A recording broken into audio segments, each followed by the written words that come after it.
More renovation and new development news and what to expect from the fall market. The real estate news starts right now.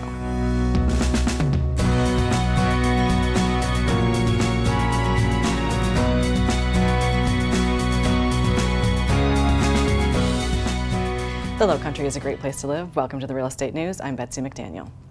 A critical step in the home buying process is the home inspection. After all, it is the safeguard that could keep you from buying a lemon. So how do you find the right one? It boils down to asking the right questions to gauge how detailed a job they'll do. Here are some of the best questions to ask so that you are informed and know what to expect. What do you check? Many don't know exactly what an inspector is going to do, and it's a lot. There is a list of over 1,600 features on a home that an inspector scrutinizes, the roof to the foundation and everything in between. Equally as important, what don't you check? There are limits. For instance, inspectors are limited to visual inspection of a property. In other words, they can't cut a hole in somebody's wall. As a result, they will often flag potential problems in their report and may recommend that you get another expert, such as a roofer, plumber, or HVAC person, to do a more detailed examination. Generally, you can expect to pay between $300 and $600 for an inspection, depending on things like market and the size of the house. Also, it is important to know how many inspections he or she has done.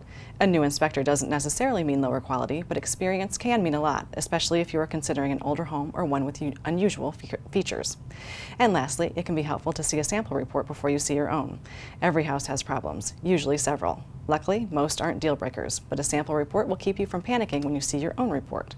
It also gives you a sense of how your inspector communicates and is one more opportunity to ensure that you and whomever you hire are on the same page. Continuing to make the news in and around the Lowcountry are several more renovation projects and new development proposals. An undeveloped site on the north end of Hilton Head off Leg of Mutton Road could be the location of a new housing option for those wanting to make the island home. Willie Powell with Ward Edwards Engineering has proposed building 21 townhouses, an amenity center, walkways, and parking on the 2.7-acre site. The application documents show the 3-story units being housed in 4 attached clusters, with each home measuring 3,996 square feet, and the amenity center coming in at about 800 square feet. The project received final design review board approval in July, but must still receive development permit approval before the developers of the project can submit for building permits.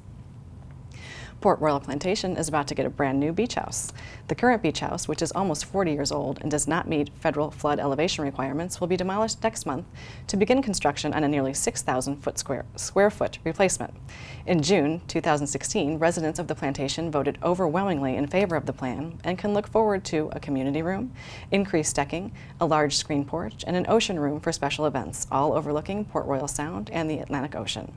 The renovation is expected to take 12 to 15 months. As we are all aware, the Island Rec Center is undergoing extensive renovations, and the project received another helping hand last month. At the July 20th meeting of the Hilton Head Rotary Club, President Karen Cully announced that the club will be raising $50,000 to provide for a second gym at the newly expanded and renovated rec center. The new addition will serve as the rec center's athletic programming gymnasium and will be available for tournaments and competitions. The Island Rotary and the Island Rec Center have a long history of working in partnership that dates back to 1977. As President Cully explained, the Rotary Club of Hilton Head is about making a difference in our community. Through this grant, we are assisting in that mission. For more information or to become involved in the Rotary, please use the information found on your screen. And are you a fan of CrossFit? Well, the Reebok CrossFit of Hilton Head will soon have a new home. The fitness business will be moving from its current location on New Orleans Road to the new Main Street Center located in the former bowling alley, Main Street Lanes.